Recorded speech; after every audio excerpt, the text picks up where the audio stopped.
Review pengadaan tanah jalan tol Jogja Solo, ada masyarakat yang mendapatkan 9 miliar. Pembangunan jalan tol Jogja Solo saat ini sedang dalam tahap pelaksanaan pengadaan tanah yang memasuki tahap musyawarah harga baik di wilayah Jawa Tengah, yaitu di Kecamatan Colomadu, Kabupaten Karanganyar, Kecamatan Banyudono, Kabupaten Boyolali, dan Kecamatan Polanharjo, Kabupaten Klaten, maupun di wilayah daerah istimewa Yogyakarta, yaitu di Desa Purwomartani, Kecamatan Kalasan, Kabupaten Sleman. Proses pengadaan tanah merupakan proses yang penting dan urgen dalam pembangunan jalan tol Jogja Solo karena menyangkut hak milik tanah masyarakat. Dalam tahap ini, diperlukan sikap yang bijak baik dari pemerintah, masyarakat, dan semua pihak yang terlibat dalam setiap tahapan agar semuanya dapat berjalan dengan lancar. Setelah melalui proses pengumuman daftar nominatif pada peta bidang, masa sanggah, dan penilaian harga oleh appraisal, maka pada bulan November dan Desember 2020 ini telah dilakukan tahap musyawarah harga dengan masyarakat terdampak. Pada bulan November 2020 kemarin telah dilakukan musyawarah harga, pelepasan, dan pembayaran ganti untung di Desa Ngasem, Kecamatan Colomadu, Kabupaten Karanganyar. Ada 20 bidang yang dibebaskan, terdiri dari 15 bidang tanah pribadi dan 5 bidang tanah kas desa. Di Desa Ngasem, semua warga sepakat dengan harga ganti untung dengan nilai total yang dibayarkan sebesar 47,3 miliar.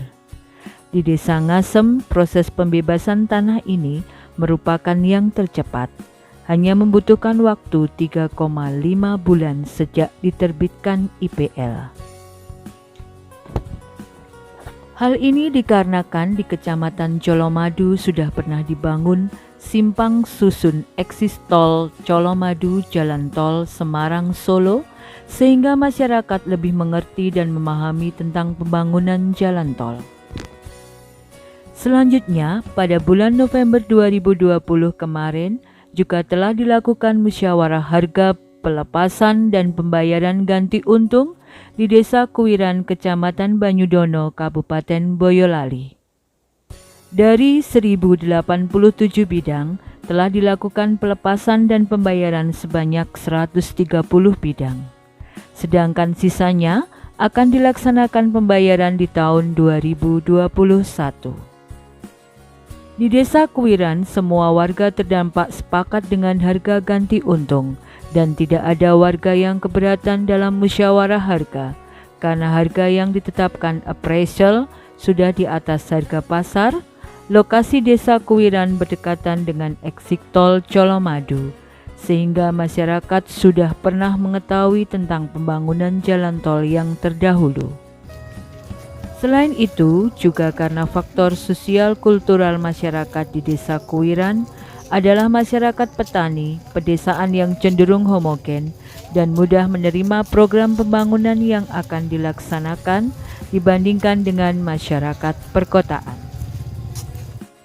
Juga pada tanggal 24 sampai 25 November 2020 di Desa Kauman dan Sidoarjo, Kecamatan Polanharjo, Kabupaten Klaten, telah dilakukan musyawarah harga, pelepasan, dan pembayaran ganti untung.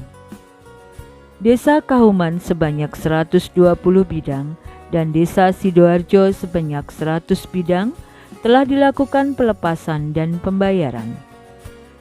Di Desa Kauman Sidoarjo, semua warga terdampak sepakat dengan harga ganti untung dan tidak ada warga yang keberatan dalam musyawarah harga karena harga ganti untung di atas harga pasar, di mana biasanya harga 400.000 per meter persegi.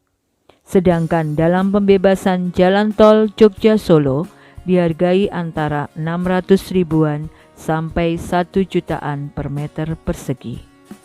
Ada yang unik di Desa Sidoarjo, yaitu ada warga masyarakat yang tanahnya hanya terkena 1 meter persegi yaitu milik Bapak Darussalam 62 tahun. Sedangkan di wilayah daerah istimewa Yogyakarta pada sejak tanggal 4 Desember 2020 telah dilaksanakan musyawarah harga di Pedukuhan Kadirojo II dan Temanggal II. Pejabat pembuat komitmen Satuan Kerja Pelaksana Jalan Bebas Hambatan PJBH Kementerian PUPR Toto Wijayanto menjelaskan, dari total sebanyak 294 bidang yang akan dibebaskan di Pedukuhan Kadirojo II dan Temanggal II sudah melaksanakan musyawarah harga, pelepasan, dan pembayaran sebanyak 50 bidang dengan nilai total nominal penggantian 67 miliar rupiah. Dari 294 bidang diperkirakan harga penggantian untung akan mencapai 370 miliar rupiah. Dari pembayaran tersebut, ada masyarakat yang mendapatkan nilai ganti untung cukup besar, yaitu sekitar 9 miliar rupiah.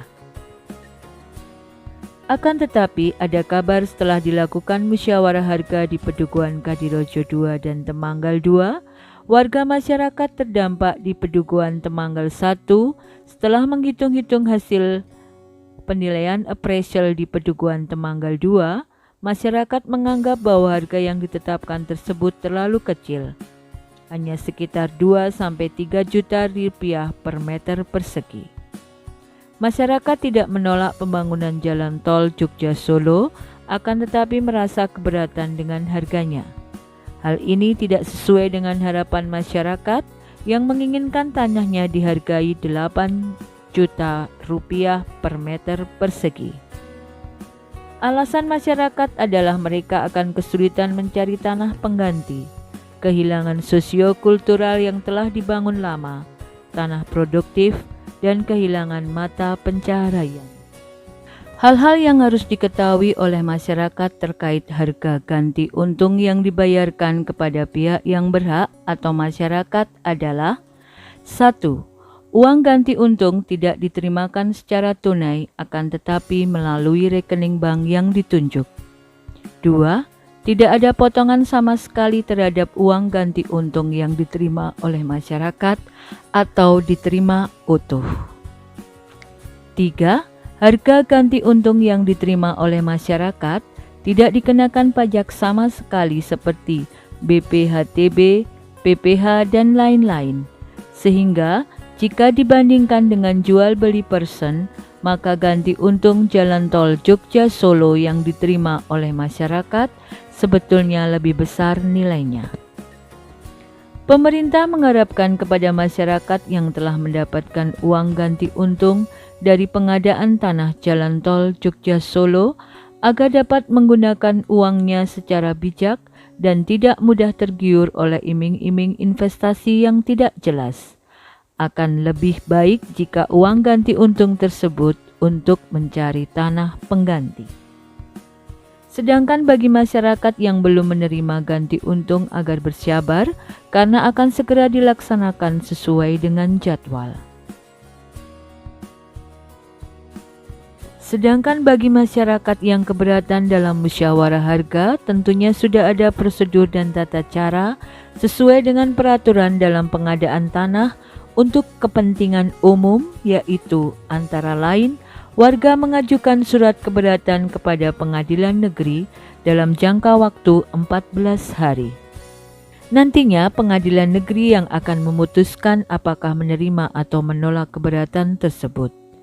Jika keberatan ditolak oleh pengadilan negeri, maka masyarakat dapat mengajukan kasasi ke Mahkamah Agung. Apakah keberatan masyarakat diterima atau ditolak oleh MA, nantinya keputusan Mahkamah Agung adalah bersifat tetap dan uang ganti rugi akan dititipkan ke pengadilan negeri. Warga masyarakat yang keberatan dapat mengambil sewaktu-waktu dengan mengajukan kepada Ketua Pelaksana Pengadaan Tanah. Demikian kabar terkini perkembangan pengadaan tanah jalan tol Jogja-Solo. Semoga dapat berjalan dengan lancar dan tidak ada hambatan yang cukup berarti. Diharapkan Masyarakat terus aktif mengikuti semua proses pengadaan tanah jalan tol Jogja Solo sehingga dapat lebih mengerti dan memahaminya.